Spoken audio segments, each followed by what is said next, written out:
एक बेडूक, एक कोंबडीची पिल्लू, एक उंदीर, एक मुंगी आणि एक किडा फिरायला निघाले. चालत चालत ते सगळे एका तलावाकाठी पोहोचले. इथं हा टिंबा दिलाय, ह्याला काय म्हणतात रे? बरोबर.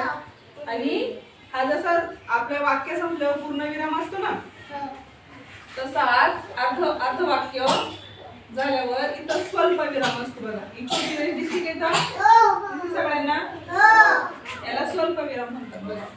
काय नाही तर अजून कुठे आहे बघा, अजून कुठे दाखव स्वल्पविराम. अजून कुठे आहे?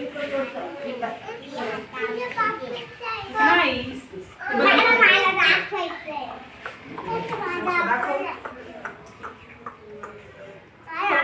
तू तिथं सर तू जागेवर बस आधी. तू फिरतोय म्हणून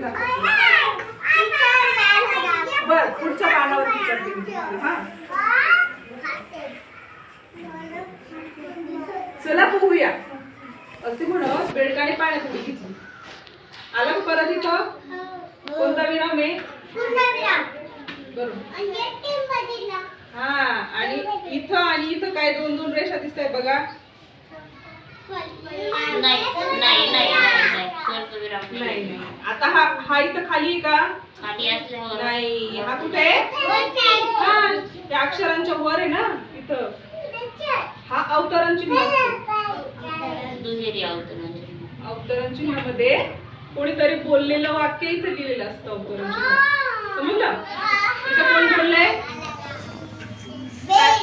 हा बेडूक बोललाय. काय बोलला होता? हा चला पोहूया. बर पण आता पुढं काय होतंय? पुढं काय होईल बरं? जातात का पाण्यात पोहायला सगळे? बर पुढं काय होतंय बघा. पण आम्हाला कुठे पोहता येतं?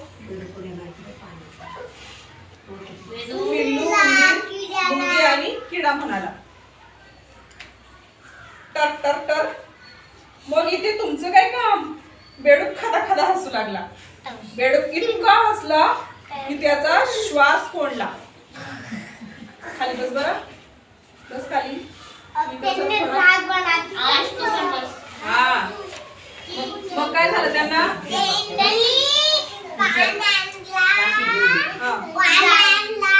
बर हा त्यांना बेडकाचं वागणं पाहून पिल्लू, उंदीर, मुंगी आणि किड्याला फार वाईट वाटले. काहीतरी युक्ती करावी म्हणून ते सगळे विचार करू लागले. विचार करता करता त्यांना एक युक्ती सुचली. पिल्लू गेलं आणि थोड्याच वेळाने एक पान घेऊन आलं. म्हणायचं नाही माझ्यासोबत. उंदीर गेला आणि अक्रोडाचे टरफल घेऊन आला. तू का आणले का?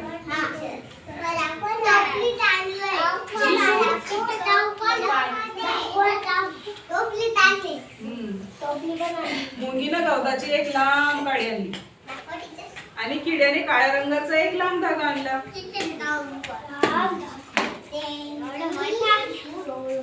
मग ते सगळे कामाला लागले. त्यांनी गवताची काडी अक्रोडाच्या टरफलात अडकवली आणि पान त्यात बांधले. बघा इथं ऐका. लवकरच एक सुंदर नाव तयार झालं. नाव म्हणजे काय? होडी. होडी छोटी होडी असते ना.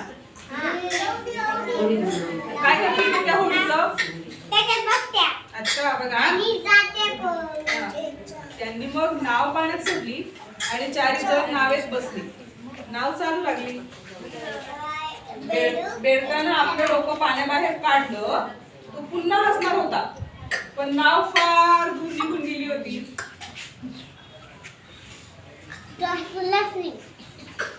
इतकी दूर की आता बेडूक नावेपर्यंत पोहोचूच शकणार नव्हता.